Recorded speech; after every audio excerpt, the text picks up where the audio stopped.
जो आपकी सोच है, सोच का मैं फ़ैन हो गया हूँ। आपको चलो सुनते रहते हैं, पर आज सामने बैठ के, क्योंकि यूथ को ज़रूरत है आज। जी, यूथ अच्छा सुनना चाहती है, भगवान के साथ भी जुड़ना चाहती है, अच्छे काम भी करना चाहती है। कोई जोड़ने वाला नहीं है। बिल्कुल। सारे यूथ को क्रिटिसाइज़ करने वाले हैं कि यूथ ऐसे। पर यूथ की जो लगता है कि इस एज में एनर्जी होती है, वो किसी भी जगह लगवा लो। हुँ, चाहे वो भगवान में लगवा लो, चाहे वो नशों में लगवा लो, चाहे वो सेवा में लगवा लो। जी। और जो आप कार्य कर रहे हो, उसके लिए तो कोई शब्द ही नहीं है। ये देखो कार आपने बहुत अच्छी बात की और मैं इस बात को आज से नहीं, मैं तो कब से कहती आई हूँ। जितने भी कोई प्रेस वाले आते हैं, कोई भी पूछते हैं आज का यूथ बड़ा वैसा है, समझता नहीं है, बिगड़ा हुआ। मैं कहती हूँ कोई समझाए तो, पॉइंट।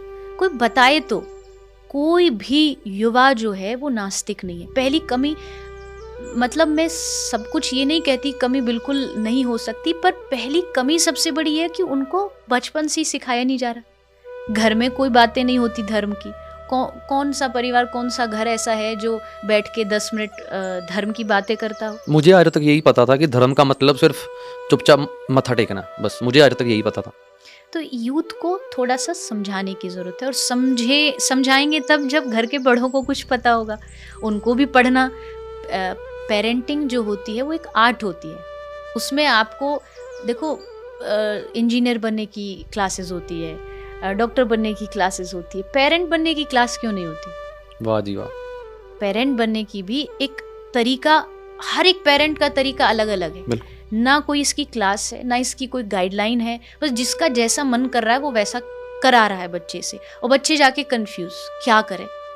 फिर आगे जा कर के वही पेरेंट जो होते हैं वो उन पर डोमिनेटिंग हो जाते हैं, डोमिनेट करते। करियर वाइज ले लो, अगर एक जीव इस दुनिया में आया है, एक इंसान, भले आपका बच्चा बन गया, वो बेटा बन गया, बेटी बन गई, लेकिन उसके पिछले भी तो बहुत सारे जन्म हुए ना। उसका अपना लेखा जोखा खाता है। आप उसमें जबरदस्ती इन्वॉल्वमेंट करें उसको। मान लीजिए जैसे आपको सेवा करनी है, लेकिन अब आपको फोर्स किया जाए नहीं तुझे तो यही करियर, ये छोड़ के कुछ और करना है, तो उसकी आत्मा मर जाएगी। वो भीतर से एकदम खाली हो जाएगा, क्योंकि वो करने कुछ और आया दुनिया में। आप कह रहे नहीं ये करना पड़ेगा। और हर एक बच्चा अपनी एक अलग पहचान लेकर के आता है, उसकी एक अलग पहचान। लेकिन स्कूल में भी यही हो रहा है, घर में भी यही हो रहा है, स्कूल में भी यही हो रहा है। हर बच्चे को एक कैटेगरी में ला के रख दिया गया है, रेस में, कि ये तुमको करना है, तुमको इंजीनियर बनना ही बनना है, तुमको डॉक्टर बनना ही बनना है। तुम म्यूजिक लाइन में जाओगे तो तुम्हारा करियर नहीं होगा, तुम मैं कथा प्रवक्ता हूँ, कथा लाइन में जाओगे तो तुम्हारा करियर नहीं होगा। ये नहीं होना चाहिए। पेरेंट्स को अपने बच्चों को पूरी फ्रीडम देनी चाहिए उनका करियर चूज करने की। हाँ, गाइड करते रहिए, आपका काम है गाइड करने का। और रही बात पेरेंटिंग कैसे करनी चाहिए, उसके लिए अगर आप, चलो क्लासेस नहीं है, मेरा तो बहुत है कि ऐसा कुछ होना चाहिए जिससे एक तरीका पता हो कि ये बच्चों को इतने से इतने एज में सिखाना ज़रूरी है। पहले तो गुरुकुल होते थे तो उसमें सब सिस्टम था, आज वो नहीं रहा। तो कम से कम इतना कर लीजिए कि आप घर में पूरी फैमिली बैठ के एक दिन निकाल के, कम से कम वीक में एक दिन निकालो और बच्चों के साथ बैठ के कुछ धार्मिक चीज़ पढ़ो। चाहे भगवत गीता पढ़ लीजिए, भागवत पढ़ लीजिए। उससे थोड़ा सा घर में जो है वो धार्मिक माहौल रहेगा और बच्चों को जो डिस्ट्रैक्शन होती है उससे थोड़ा सा बचने के लिए उनको एक रास्ता मिल जाएगा। क्योंकि यूथ, जैसा मैंने कहा, नास्तिक नहीं है, बस थोड़ा सा क्यों वाला ज़रूर है कि क्यों करें, लॉजिक दो हमें, लॉजिक दो। ये सब चीज़ उसको जानना है, और जानना अच्छी बात है। वो अगर वो जान जाएगा तो आसानी से मान लेगा। मैंने देखा कथाओं में इतने सारे यूथ आते हैं, इतने सारे बच्चे, यहाँ तक कि तैयार है हम घर छोड़ देंगे, घर छोड़ के हम भजन में लग जाएंगे। तो मतलब अगर वो समझ सकते तो और भी समझ पाएंगे। शायद हम अपना दायरा बढ़ाएंगे तो वो आएंगे कथा में, वो जुड़ेंगे, वो जानेंगे अच्छा मेरी एज का आदमी कर रहा है, मेरी एज का व्यक्ति कर रहा है, तो ज़रूर इसमें कुछ तो होगा। ये कोई मतलब खोखली बातें नहीं है, धर्म कोई हवा में चलाई हुई बातें नहीं। तो थोड़ा सा बस लॉजिक समझाइए तो यूथ जरूर समझेगा। मैम ये जो हमारा इंसानी शरीर है, इंसानी जामा कहते हैं हम पंजाबी में इसको, तो इसमें भगवान का मेल होता है, भगवान को मिल सकते हैं हम? इस शरीर के द्वारा आप, दो चीज़ हैं धरती पर। अगर आप भगवान को सिर्फ देखना चाहते, दर्शन करना चाहते, तो हाँ, आप इस शरीर के साथ देख सकते हैं। जैसे एकनाथ जी, नामदेव जी, मीरा, ध्रुव, प्रहलाद, इन सब ने इसी शरीर में भगवान का दर्शन किया, साक्षात रूप में उनको देखा। ये हो गई एक पृथ्वी। लेकिन इससे ऊपर, जिसको हम वैकुंठ कुछ लोग कहते हैं, हम कृष्ण परंपरा को मानने वाले, हम गोलोक मानते हैं, तो वहाँ जाने के लिए ये शरीर कैपेबल नहीं है। वहाँ आप आत्म स्वरूप से जाके भगवान से मिलते हैं। और इसी को कहते हैं 84 के बंधन से मुक्ति, जी। कि जब आप इन सब से पार होकर के भगवान तक पहुंच जाते हैं, वहाँ शरीर नहीं जाता, वहाँ सिर्फ आपकी आत्मा जाती है। लेकिन अगर आप धरती की बात करते हैं तो हाँ, इस शरीर से भगवान को देखा जा सकता है, पर उसके लिए आपके भीतर उतनी भक्ति होनी चाहिए, आपकी आँखों में वो पावर, वो शक्ति होनी चाहिए भक्ति की, कि आप भगवान को देख सको। डायरेक्ट सन को हम नहीं देख पाते क्योंकि आँख में वो शक्ति नहीं, तो भगवान तो लाखों करोड़ों सूर्य से भी ज़्यादा प्रकाशमान है। तो उनको देखने के लिए कहते सद्गुरु दीन ही ऐसी नज़रिया, ये जो दृष्टि है भगवान को देखने की, ये कोई सद्गुरु देता है, तब आप जाके भगवान को देख पाएंगे और महसूस कर पाएंगे। आप मिले अभी भगवान से अभी तक के नहीं? मैं रोज़ मिलती हूँ मतलब भगवान कोई ऐसा थोड़ी है कि कोई आपके सामने कोई 4 हाथ वाले आकर के प्रकट होंगे, चारों तरफ वो अलग अलग रूपों में घूम रहे हैं, आपको उनको अनुभव करना पड़ेगा। एक गाय का बछड़ा जब जन्म लेता है छोटा सा, उसकी आंखों में देखो तो आपको भगवान दिखेगा। कोई कुत्ता सड़क पे पड़ा है, मर रहा है, कोई बच्चा बहुत परेशान है, उसकी आंखों में देखो आपको भगवान नज़र आएंगे। तो मेरा नज़रिया ये है कि भगवान हर पल आपके साथ घूम रहे, किसी ना किसी रूप में आपके संगी है।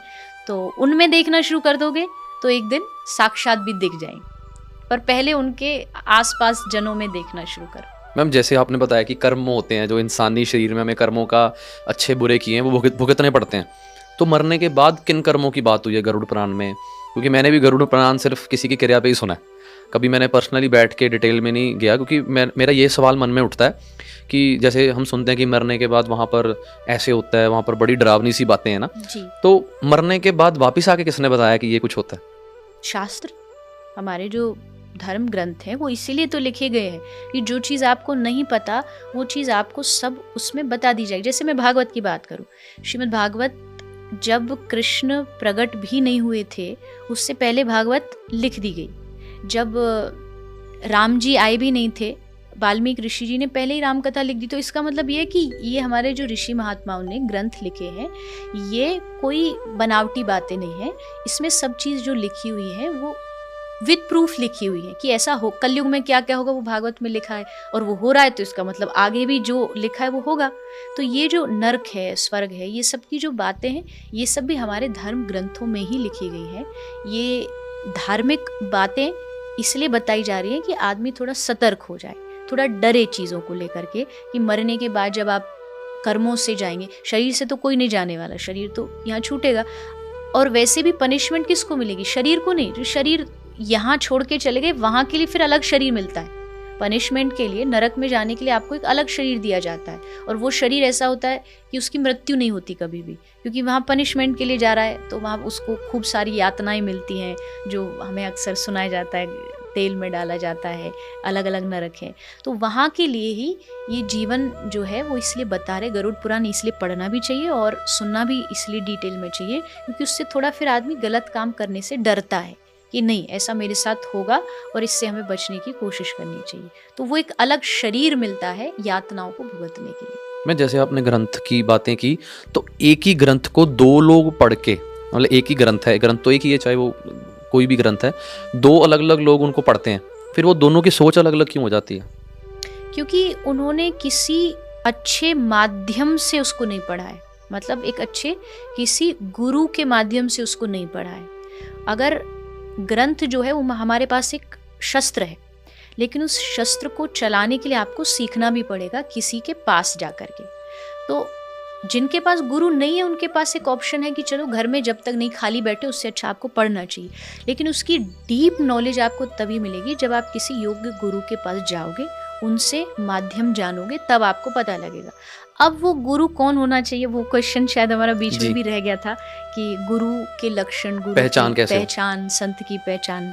देखो वैसे तो शास्त्र ने बहुत सारे गुण बताए कि संत के ये लक्षण होने चाहिए, गुरु के ये लक्षण होने चाहिए। और भागवत का एक श्लोक है कि तितिक्षवः कारुणिकाः सुहृद सर्वदेहिनां अजात शत्रवः शांत साधव साधुभूषण। साधु के, संत के, गुरु के आभूषण होते हैं, ये श्रृंगार है साधु का। तितिक्षवः कारुणिका, मतलब एक संत जब भी आपको दिखेगा ना वो करुणा से भरा हुआ दिखेगा, उसमें इतनी करुणा होगी हर जीव के लिए। नरसिंह मेहता जी ने गाया, वैष्णव जन तो तेने कहिए जे पीर पराई जाने रे। तो उसको सबके प्रति दया होगी। वो जहाँ दिखेगा ये आदमी परेशान है, वो उठ के कुछ भी करने को तैयार होगा। अजात शत्रु, उसका कोई शत्रु नहीं होगा। शांत, एकदम शांत। कई साधु ऐसे होते हैं आपको जाके उनसे बात नहीं करनी पड़ती, बैठ जाओ उनके पास, आंख से आंख मिलाओ, शांति आपको अपने आप फील होने लगेगी। इसका मतलब वो साधु है, वो संत है। तो ऐसे ही लक्षण हमारे शास्त्रों में बहुत सारे दिए गए हैं। केवल कपड़े बदलने से कोई साधु नहीं होता। हाँ, ये संत की यूनिफॉर्म होती है और वो होनी चाहिए। नहीं होगी तो आप ही कह दोगे फलाने बाबा वो तो पैंट शर्ट में घूमता है, वो फिर मैच नहीं खाती। ये कहीं ना कहीं लोगों की मेंटालिटी है कि पैंट शर्ट वाले को इंसान समझते ही नहीं। नहीं, इंसान ही साधुता क्या है? देखो, साधुता जो है ना वो एक स्टेज है, संत होना एक स्वभाव है। बाहर से कपड़े बदलना आसान है, स्वभाव बदलना दुनिया का सबसे मुश्किल काम है। तो संत स्वभाव है, वो एक पैंट शर्ट वाला आदमी भी हो सकता है। लेकिन जैसे मैं हमेशा कहती हूँ कि हर चीज़ की एक यूनिफॉर्म होती है। तो जो वैराग वेश धारण करते हैं, जो संन्यास धारण करते हैं, ये उनकी यूनिफॉर्म है कि उनको गेरुआ वस्त्र पहनना पड़ेगा, उनको कुछ ज़्यादा तड़कते भड़कते ऐसा उत्तेजित करने वाली चीज़ें शरीर पर नहीं धारण कर सकते। तो ये नियम है क्योंकि उन्होंने संन्यास धर्म लिया है, उन्होंने वैराग वेश धारण किया। आप गृहस्थी हैं तो आप कुछ भी पहनो, संत जैसा स्वभाव बना लो कि हम चाहे घर में रहें, ये गलत काम नहीं करेंगे। आप भी साधु, आप भी संत हो। संत कहीं भी बना जा सकता है। ऐसे ऐसे बहुत संत हुए, गृहस्थ में रहते थे, परिवार के साथ रहते थे, पर लोग उनको किसी सन्यासी से ज़्यादा सम्मान करते हैं। तो संत होना एक स्वभाव है और वो हर आदमी को कोशिश करनी चाहिए कि हम थोड़ा थोड़ा उस संत के कुछ गुण अपने भीतर लेकर के। बहुत अच्छा लगा मैम आपसे बात करके, और अगर आप कोई और बात करना चाहते हैं तो हम कर सकते हैं। मेरे जो मन के सारे सवाल थे तो मोस्टली मैंने रख दिए हैं, क्योंकि मैं भगवान के बारे में जानना चाहता हूँ और ये दुनिया क्यों बनी है, क्यों बनाई भगवान ने ये दुनिया, किस लिए बनाई। नहीं, बहुत आपकी सोच भी बहुत अच्छी है, जैसा आपने मुझे पूरी अपनी कहानी बताई। इस संसार में मुझे ऐसा लगता है भगवान सबसे ज़्यादा खुश तभी होता होगा जब वो देखता है कि एक मेरे बनाए बंदे ने एक दूसरे बंदे को मदद के लिए हाथ आगे बढ़ाया। तब उनका हृदय एकदम गर्व से चौड़ा हो जाता होगा कि मैंने दुनिया बना के कोई गलत काम नहीं किया। और यही इंसानियत है, मतलब मानवता लोग कहीं ना कहीं आज भूल रहे हैं। एक बहुत प्रसिद्ध लाइन है कि इंसान आज हर जगह पैदा हो रहे हैं पर इंसानियत कहीं कहीं पैदा हो रही है। तो हमें इंसानियत को जिंदा रखना, और ये कोई और नहीं रखेगा, कोई और थोड़ी दूसरे ग्रह से आएगा। हमको खुद को करना पड़ेगा, हमको खुद को मानव बनना पड़ेगा। जैसे एक छोटा सा एक दृष्टांत देते हैं कि एक आदमी आया, भिखारी था। एक भिखारी गया किसी के घर में, जाके बोला कि मुझे बहुत प्यास लगी है, पानी पिला दो। तो वो आदमी थोड़ा कुछ पैसे वैसे उसमें बिजी था, तो बोला घर में कोई आदमी नहीं है। मतलब उसका कहने का मतलब था नौकर नहीं है। बोला घर में कोई आदमी नहीं, बाद में आना। थोड़ी देर बाद फिर उसने कहा कि साहब बहुत प्यास लगी है, पानी पिला दो। उसने फिर कहा कोई आदमी नहीं है, बोला ना तुमको, जाओ यहाँ से। तो उस भिखारी ने बड़ा सुंदर जवाब दिया हंस करके कि कोई बात नहीं साहब, 5 मिनट के लिए आप ही आदमी बन जाओ। वाह जी वाह, आप ही इंसान बन जाओ। अगर आप इंसान बन जाओगे तो यहाँ किसी को भी कोई कमी नहीं आने वाली। भगवान ने इतनी अच्छी चीज़ें बनाई है ना दुनिया में। देखो, पानी फ्री जी, भगवान ने तो फ्री दिया ना, अन्न फ्री, रहने के लिए जगह फ्री, धरती पर आपको सांस फ्री। मतलब उन्होंने मुफ्त में सब कुछ दे दिया। अब डिवाइड किसने किया? हम मानवों ने। अगर यही मानव सोच ले कि ठीक है हम इंसानियत निभाएंगे, और कुछ हद तक, मैं ये वर्ड इसलिए यूज कर रही हूँ, नहीं तो फिर जितने भी सुनने वाले ना वो कहेंगे ये तो बेकार का बस भाषण देने वाले लोग हैं, सब बदल दो। पॉडकास्टिंग पे ऐसी बातें अच्छी लगती हैं। ऐसी बातें अच्छी लगती है, रियलिटी में नहीं होती। रियलिटी में 100% नहीं होती, पर 10% तो हो सकती है, 5% तो हो सकती है। लाने की कोशिश कर रहे हैं, कोशिश तो कर सकते हो, कोशिश करने में क्या अर्ज है। बिल्कुल। तो वो अगर 10% भी आप मान लोगे कि नहीं मुझे आदमी बनना है, मुझे इंसान बनना है, मैं जहाँ दिखूं तो वहाँ मुझे गर्व हो। मानव और देवता और दैत्य, इन दोनों में क्या फर्क है? एक राक्षस प्रवृत्ति होती है, एक देवता प्रवृत्ति होती है। इन दोनों में फर्क क्या होता है? एक और छोटा सा कहानी है। जी जी जी। तो मानवता के साथ साथ एक दैत्य प्रवृत्ति होती है, एक आसुरी प्रवृत्ति जिसको कहते हैं, एक देवता।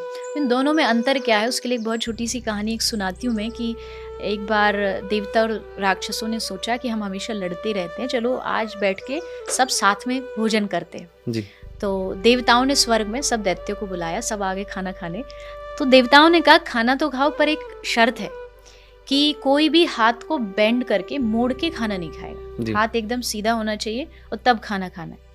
पहले राक्षसों की लाइन लगाई तो सब असुर बैठ के खाने लगे। अब हाथ बिना मोड़े कोई कैसे खा सकता, पॉसिबल ही नहीं। तो कोई कहीं फेंक रहा है, कोई कहीं जा रहा है, कोई कहीं जा रहा है। और फिर देवताओं की बारी आई तो देवताओं ने वही शर्त को माना और उन्होंने एक लाइन की जगह 2 लाइन लगाई, एक दूसरे को खिलाया। एक दूसरे के फ्रंट में बैठे और उन्होंने एक दूसरे को बिना हाथ मोड़े हाथ से खाना खिला दिया। इसका बहुत सीधा सा मतलब है कि जो दूसरों को देना जानता हो वो देवता है, और जो सिर्फ अपने बारे में सोचता हो उसकी आसुरी प्रवृत्ति है। तो हमें देवता बनना है, कोई असुर नहीं बनना है। हमें लोगों को देना सीखना है और फिर देखो दुनिया कितनी अच्छी बन जाएगी। मेरे को अपनी दुनिया बड़ी अच्छी लग रही है इस टाइम कि हमारी दुनिया में तो सिर्फ हम ही 2 बैठे हैं अभी, और मेरे को लग रहा है कि इतनी अच्छी वाइब्स हैं आपकी, और आप जो प्रचार कर रहे हो मैम, आपका मन नहीं करता कि आप जैसे लोगों की जगह राजनीति में है? क्योंकि अगर जो यंग लीडर्स हैं उनको आना चाहिए राजनीति में ऐसी सोच लेकर। ये सबके अपने पर्सनल ओपिनियन पर निर्भर करता है। जैसे फिलहाल कई ऐसे संत महापुरुष राजनीति में आ रहे हैं, उनको लगता है कि वो उस योग्य हैं कि वो समाज में कुछ कर सकते हैं या उनका उद्देश्य, तो ज़रूर आना चाहिए, स्वागत होना चाहिए। बहुत सारे लोग कहते हैं संत क्यों अगर आते हैं। राजनीति हमने शब्द बिगाड़ दिया, नहीं तो राजनीति तो एक प्रकार का एक सेवा ही है। सेवा है। बिल्कुल। एक स्कूल का जो प्रिंसिपल है वो किस तरीके से स्कूल को सिस्टमेटिक ढंग से चलाना, ये उसकी राजनीति है। एक पुलिस ऑफिसर की राजनीति है कि उसको शहर में किसी भी प्रकार की कोई केओस ना हो, वो ध्यान रखना। तो राजनीति अच्छी चीज़ है, वो पर्सनल ओपिनियन है। मुझे ऐसा लगता है कि मैं शायद उस चीज़ के लिए नहीं बनी हूँ, क्योंकि उसमें जिस तरीके का कैरेक्टर होना चाहिए वो मेरे में नहीं है। हाँ, अगर कोई मेरी तरह का है, धर्म से जुड़ा व्यक्ति, और उसे लगता है कि वो इस काम को संभाल सकता है, तो ज़रूर जाना चाहिए। क्योंकि समाज में अच्छे लोग होंगे तो देश बदलेगा, देश के विचार बदलेंगे। यथा राजा तथा प्रजा, जैसा राजा होता है गद्दी पे कुर्सी पे जो बैठा, प्रजा वैसी सोचने लग जाती है, वैसे बनने लग जाती है। तो राजनीति में अच्छे लोगों का, धार्मिक लोगों का स्वागत होना चाहिए, ये बिल्कुल सही बात है। Thank you so much ma'am, आपने हमें इतना समा दिया, और मेरी हिंदी पे मुझे आउट ऑफ 10 आप कितने नंबर देंगे? नहीं, आपने एकदम अच्छी हिंदी बोली, कोई 1% भी कहीं कमी नहीं कुछ थी। वर्ड्स रह जाते हैं ना जो फिर मैं बोल नहीं पाता, तो फिर मैं पंजाबी वाले मिक्स कर लेता हूँ। नहीं, बहुत, मुझे भी बहुत अच्छा लगा। स्पेशली आपने जो इस पॉडकास्ट से पहले जो मुझे बैठ करके अपनी सेवा बताई है, वास्तविकता में दिल को छूने वाली है। अच्छे लोग होते हैं इस दुनिया में, ऐसा नहीं है कि दुनिया बुरे लोगों से भरी हुई है, अच्छाइयाँ बहुत है। और वो अच्छाई हमें देने के लिए थोड़ा भी अगर हम कर पा रहे हैं, जैसे वो एक गिलहरी जी, जो राम जी की सेतु में कहती है, कम से कम जब भी इतिहास होगा तो मेरा नाम होगा कि मैंने कोशिश नहीं छोड़ी, मैंने कोशिश करी। हर आदमी यहाँ गिलहरी का ही काम कर रहा है, छोटा छोटा काम अगर सब लोग कर रहे हैं। तो मैं बस भगवान से अपने यही प्रार्थना करूँगी कि आपकी सेवा भावना बनी रहे। यूथ आपसे सीखे कि केवल अपने लिए सोचना जीवन नहीं होता, दूसरों के लिए जियोगे तो दिल से सुकून मिलेगा। तो आप खूब आगे बढ़ें और खूब ऐसे ही समाज में बच्चों की, पेशेंट की, सबकी सेवा करते हैं। Thank you so much ma'am. और मेरे को लगता है कि मैंने आप जितने ग्रंथ तो नहीं पढ़े और भगवान का इतना नाम भी नहीं लिया, पर मेरे को प्रैक्टिकली लाइफ में जितना एक्सपीरियंस मिला, मैं आज 27 साल का हो गया हूँ, तो मेरे को यही लग रहा है कि जो ये भगवान ने मेला बनाया ना, इस मेले से कुछ लेके नहीं जा सकता मैं, पर इसको, इस मेले का सामान इकट्ठा करने के लिए, गाड़ी, पैसा, प्लॉट इकट्ठा करने के लिए मैं पूरी लाइफ ख़त्म कर दूंगा और छोड़ के फिर यहीं जाऊंगा। तो ये मेला एंजॉय किया जाए। आपने समझ लिया, यही बहुत बड़ी बात है। लोग नहीं समझते इस चीज़ को, उनको लगता है ये सब परमानेंट है, ये सब साथ लेके जाने वाला हूँ। लेकिन बहुत सिंपल सी बात है कि जैसे यहाँ की करेंसी यूएस में नहीं चलती, एक्सचेंज करनी पड़ती है।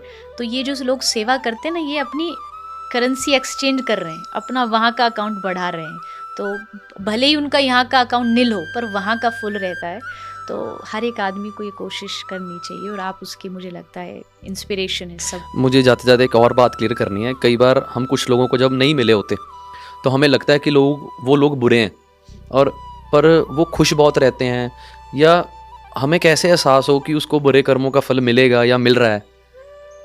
समझ रहे हो आप मैं क्या पूछना चाहता हूँ? मतलब वो गलत कर रहे हैं, मुझे लगता है, फिर भी वो खुश रह रहे हैं। पर मुझे लग रहा है, सिर्फ मैं देख रहा हूँ, क्योंकि ये जैसे अब मैं अपनी एग्जांपल दूँ तो लोग बोलते हैं कि पॉडकास्टिंग में बातें करनी आ गई हैं, ये तो पैसा कमाने का एक ज़रिया है, इनकी बातें बिक रही हैं, पैसे कमा रहे हैं, सोशल मीडिया से पैसे कमा रहे हैं, ये तो NGO से पैसे कमा रहे हैं। पर अगर मैं अपने आप को देखूँ तो मैं बड़ा खुश हूँ ज़िंदगी में, और भगवान का बड़ा शुक्र है। जितना मेरे को समझ आया मैम कि मैं किन चीज़ों में खुश हूँ, वो सब कुछ मेरे को भगवान दे रहा है। कई बार मैं भी कंफ्यूज हो जाता हूँ कि मैं असल में अच्छे कर्म कर रहा हूँ, सही ट्रैक पे हूँ, या लोग वेट कर रहे हैं कि इसका असली चेहरा या इसके हाथी वाले दांत हैं जो खाने वाले और दिखाने वाले और। आपको एक बात बताऊं, इस दुनिया में सबसे मुश्किल काम है सेवा का काम। क्यों? क्योंकि एक आदमी शराब का बिजनेस करता हो, उसकी लोग बुराई करें तो वो सहन कर लेगा, क्योंकि उसे पता है मैं गलत काम कर रहा हूँ।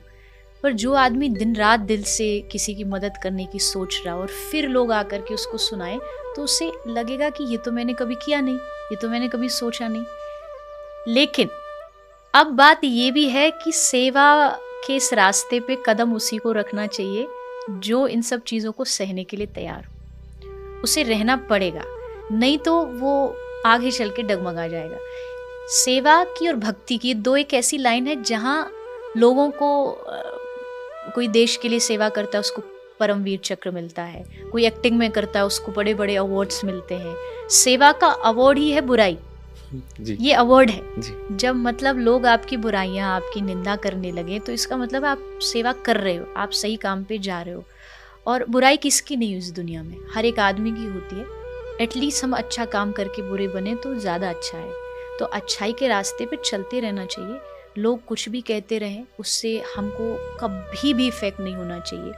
कई बार मेरी जीवन में भी ऐसा हुआ कि लगा कि इतना अच्छा, मतलब सोचने के बाद कि हम सोच रहे हैं कि हम लोगों की मदद करें, और लोग जा जा के अखबारों तक में गलत छाप रहे हैं। फिर धीरे धीरे बात समझ आ गई। पहले जब इस लाइन में कदम रखते हैं तो थोड़ा घबराहट होती है, लेकिन फिर समझ आ गई कि नहीं, तुमको उसको जवाब देना, दुनिया को नहीं। तो अगर आप उसको जवाब देने के लिए तैयार हैं तो आपको दुनिया से बिल्कुल डरने की ज़रूरत नहीं है। अच्छे काम में आगे बढ़ते रहिए, वो ईश्वर हमेशा साथ रहेगा। और कभी भी निराश भी होंगे तो हाथ पकड़ के खड़ा होगा कि बच्चा मैं तेरे साथ हूँ, तो चिंता मत कर। मैं ना कल कार में जा रहा था अपनी, तो मेरे को ना अकेला कार में ड्राइव करते हुए खुद से बातें करने की बड़ी आदत है। तो थोड़े दिन जैसे सोशल मीडिया पे हमारे एनजीओ का काम है, तो कभी मैंने अकाउंट नंबर नहीं खोला अपना। अगर मैं चाहूँ, चलो भगवान ऐसा कभी ना करवाए, तो 2-4-5 करोड़ रुपया महीने का इधर उधर करना कोई मेरे लिए बड़ी बात नहीं है। लोग सुन रहे हैं ना, इतना लोग प्यार करते हैं। मैं गाड़ी में जाते जाते बात कर रहा था भगवान से, मैं कहा यार तेनों तो सारा कुछ पता ही है कि जिस सच्चियों ची मेरे को कुछ गलत हो रहा है। क्योंकि जब आप बुराई सुनते हो ना तो आपको लगने लग जाता है कि यार सच्ची में कुछ गलत तो नहीं कर रहा है। तो मैंने भगवान को बोला कि यार जी भरावा, जी मेरे को कुछ गलत हो रहा है, तुम मेरा को नुकसान कर ही दे, कि सब कुछ छीन ले अगर तेरे को लगता है। तो खुद को इंसान को कैसे लगे कि वो सही ट्रैक पे। ये आपने ये सोचो ना, हम तो भगवान के बनाए बंदे हैं, लोगों ने भगवान तक को नहीं छोड़ा। जब उन पर लोग शक कर सकते हैं, ये दुनिया किसी को नहीं छोड़ती। इस दुनिया में सबको बुराई करने की आदत है, और इससे अगर हम इफेक्ट हो गए तो अच्छाई खत्म हो जाएगी। बात तो दिक्कत ये है कि आजकल लोगों को अच्छाई पे भी भरोसा नहीं है। ये बात इतने ज्यादा अंधे बन गए हैं, उनको बर्दाश्त नहीं हो रहा कि कोई अच्छा कैसे कर रहा है। हाँ, बिना मतलब के क्यों कर रहा है, कैसे हो सकता है कि बिना स्वार्थ के कर रहा है।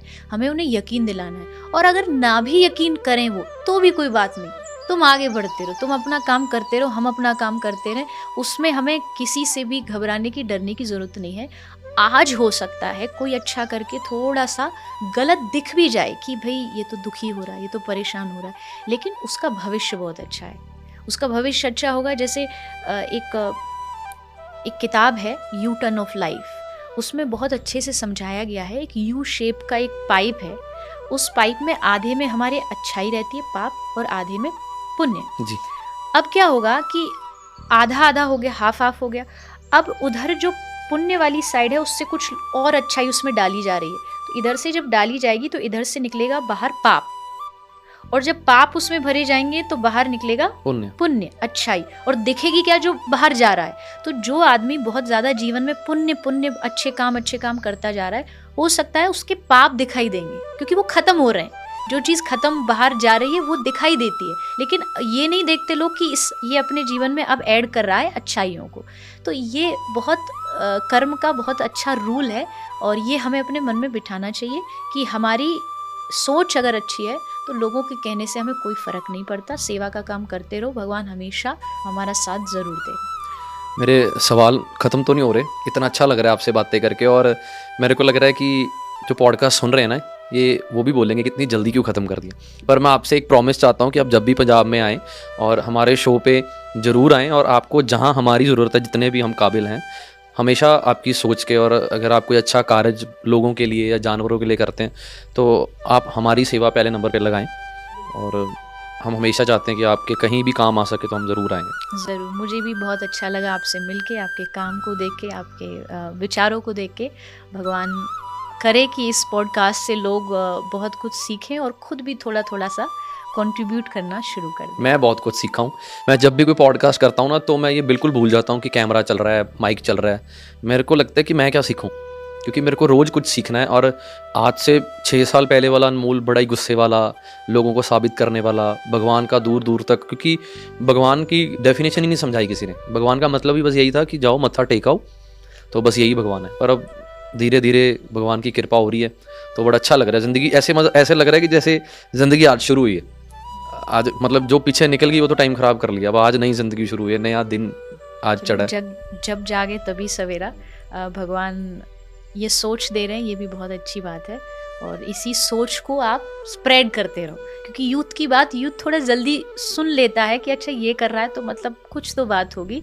तो आप जैसे लोग जब सेवा का काम करते हैं तो समाज के लिए बहुत बड़ी इंस्पिरेशन होती है। Thank you so much ma'am. और बहुत ਵਧੀਆ ਲੱਗਿਆ है ना ਗੱਲਬਾਤ ਕਰਕੇ। ਤੁਹਾਨੂੰ ਪੋਡਕਾਸਟ ਕਿਵੇਂ ਲੱਗਿਆ ਤੁਸੀਂ ਵੀ ਜ਼ਰੂਰ ਦੱਸਿਓ। ਸਾਡਾ ਜ਼ਿੰਦਗੀ ਦਾ ਮੇਨ ਮਕਸਦ, ਮੈਂ ਸ਼ਾਇਦ ਜਿੱਦਾਂ ਵਿੱਚ ਦੱਸਿਆ ਹੀ ਹੈ ਮੈਮ ਨੇ ਸਾਰਾ, ਕਿ ਸਾਬਤ ਕਰਨ ਵੱਲ ਨਾ ਹੀ ਜਿਓ, ਹੈ ਨਾ। ਦੁਨੀਆ ਕਦੀ ਨਹੀਂ ਬਦਲ ਸਕਦੀ। ਤੇ ਬਹੁਤ ਵਧੀਆ ਲੱਗਿਆ ਮੈਨੂੰ ਇਹ ਪਰਸਨਲੀ ਪੋਡਕਾਸਟ, ਔਰ ਉਮੀਦ ਹੈ ਕਿ ਤੁਸੀਂ ਇਹ ਨਾ ਸੋਚੋ ਕਿ ਅਸੀਂ ਕਿਵੇਂ ਦੇ ਹਾਂ, ਹੈ ਨਾ। ਸਾਡੇ ਕਰਮ ਸਾਡੇ ਨਾਲ। ਕਈ ਵਾਰ ਲੋਕ ਬੋਲਤੇ ਹੈ ਕਿ ਇਹਨਾਂ ਨੂੰ ਗੱਲਾਂ ਆਉਂਦੀਆਂ ਰੀਲਾਂ ਤੇ, ਇਹਨਾਂ ਨੂੰ ਪੋਡਕਾਸਟ 'ਚ ਬਸ ਗੱਲਾਂ ਹੀ ਆਉਂਦੀਆਂ, ਅਸਲ ਜ਼ਿੰਦਗੀ 'ਚ ਕੁਝ ਨਹੀਂ ਹੁੰਦਾ। ਪਰ ਇਹ ਗੱਲਾਂ ਸਾਰੀਆਂ ਤੁਹਾਡੇ ਵਾਸਤੇ, ਔਰ ਇੱਕ ਅਸਲ ਜ਼ਿੰਦਗੀ ਦਾ ਮਤਲਬ ਸਮਝਾਉਣ ਦੀ ਕੋਸ਼ਿਸ਼ ਕੀਤੀ ਹੈ ਮੈਮ ਨੇ। ਸਮਝਣਾ ਨਹੀਂ ਸਮਝਣਾ, ਇਹ ਕਿਹੜਾ ਤੁਹਾਡੇ ਘਰੇ ਚਿੱਠੀ ਆਣੀ ਹੈ ਕਿ ਜੀ ਆ ਸਮਝ ਲਓ, ਹੈ ਨਾ। ਅਤੇ ਮੈਨੂੰ ਬਹੁਤ ਵਧੀਆ ਲੱਗਿਆ ਗੱਲਬਾਤ ਕਰਕੇ, ਅਤੇ ਤੁਸੀਂ ਵੀ ਆਪਣੇ ਫੀਡਬੈਕ ਜ਼ਰੂਰ ਦਿਓ, ਅਤੇ ਮੈਂ ਜ਼ਰੂਰ ਕੋਸ਼ਿਸ਼ ਕਰੂੰਗਾ ਕਿ ਅੱਗੇ ਵੀ ਮੈਮ ਇਸ ਸ਼ੋਅ 'ਚ ਆ ਕੇ ਅਤੇ ਕੋਆਰਡੀਨੇਸ਼ਨ ਕਰਕੇ ਇੱਕ ਵਧੀਆ ਸੁਨੇਹਾ ਯੂਥ ਨੂੰ ਦਈਏ, ਕਿਉਂਕਿ ਯੂਥ ਨੂੰ ਯੂਥ ਹੀ ਸਮਝ ਸਕਦੀ ਹੈ। ਅਤੇ ਔਰ the world will change with your example, not with your opinion. ਪਹਿਲਾਂ ਆਪ ਕੁਛ ਕਰੋ ਅਤੇ ਫਿਰ ਤੁਸੀਂ ਮਿਸਾਲ ਦੇਣ ਵਾਲੇ ਬਣੋ। ਤਾਂ ਮੈਨੂੰ ਲੱਗਦਾ ਕਿ ਉਹ ਆਪਣੀ ਜ਼ਿੰਦਗੀ 'ਚ ਵੀ ਜੋ ਕਰ ਰਹੇ ਨੇ, ਮਹਾਰਾਜ ਦੀ ਬਹੁਤ ਕਿਰਪਾ ਹੈ। ਔਰ ਇੱਧਰੋਂ ਇੱਕ ਜ਼ਰੀਆ ਫਾਊਂਡੇਸ਼ਨ ਜੋ ਕਰ ਰਹੀ ਹੈ, ਉੱਧਰ ਬਹੁਤ ਕਿਰਪਾ ਹੈ। ਮਿਲ जुल के ਅਸੀਂ ਇੱਕ ਇਕੱਠੇ ਇੱਕ समाज प्रति एक इंसानियत का स्नेहा। मैम कोई हिस्ट्री में कोई ऐसी बात पढ़ी है आपने जो आज के ज़माने में कोई कन्फ्लिक्ट पैदा करती है, या वो आप इग्नोर कर देते हो? मेरे को लगता है कि ऐसी हिस्ट्री की या कोई ग्रंथों में तो नहीं होगा मेरे ख्याल से, कि ऐसी कोई बात या ऐसी कोई एग्जाम्पल जो आज अगर बोली जाए तो लोगों में कन्फ्लिक्ट पैदा कर सकती है। ऐसा कुछ है कि, या कुछ भी नहीं है ऐसा? नहीं, कुछ चीज़ें होती हैं और वो गलत नहीं है, क्योंकि टाइम के हिसाब से कुछ नियम बदलते हैं। जैसे पुराने टाइम में राजाओं को कई विवाह की इजाज़त होती थी, तो उस समय के लिए धर्म था, वो उस समय भी अधर्म नहीं था। लेकिन आज वो शायद धर्म के मायने में नहीं आता। तो ये हमारे जो युग है, इसके हिसाब से कुछ नियम बदले जाते हैं, और वो क्या क्या बदले जा सकते वो भी लिखा है, वो भी शास्त्रों में कहीं ना कहीं लिखा हुआ है कि ये इस युग के लिए ठीक नहीं है। तो कॉन्फ्लिक्ट कुछ चीज़ों में हो सकता है, लेकिन उसको हमें इग्नोर करना चाहिए। कुछ चीज़ें हमारी धर्म की भी हैं, उनको भी इग्नोर करना चाहिए। हमेशा हम कहते हैं अच्छाई जहाँ है वहाँ पकड़ो, कुछ अगर गलत एक आध कोई एग्जाम्पल है तो उसको साइड कर दे। मैम कम से कम 10 पॉडकास्ट चाहिए आपके साथ मेरे को। ये तो पहला हो गया आज, और नहीं, हम आई थिंक आगे करते रहेंगे, जब भी इधर आना होगा। जी जी, ऑलवेज वेलकम। मैं पहले डर रहा था कि, क्योंकि मैं थोड़ा सा प्रैक्टिकल इंसान हूँ, पर आपने जो पॉडकास्ट दिया ना ये वाला, मतलब डाई हार्ड फैन बन गए हम। कि अच्छा लगा कि आप प्रैक्टिकली यूथ के हिसाब से सोच रहे हो। आप सोच अपनी थोप नहीं रहे हो किसी पे कि ऐसे ही सोचो। आप सवाल बड़े प्यार से लेते हो और बड़े ही प्यार से जवाब दे रहे हो, और आपके पास हर बात का जवाब बड़ा प्रैक्टिकली है। ये सबसे अच्छी बात है कि मेरे को कहीं भी ऐसा नहीं लगा कि यार रहने दे, ये सवाल ना पूछ, या इतने सी गल छाड़ दे। मेरे जो दिल में आया मैंने रखा, और बड़ा अच्छा लगा। Thank you so much ma'am. Thank you so much. बुलाने के लिए बहुत बहुत धन्यवाद। Thank you ji. Radhe Radhe. Radhe Radhe ji.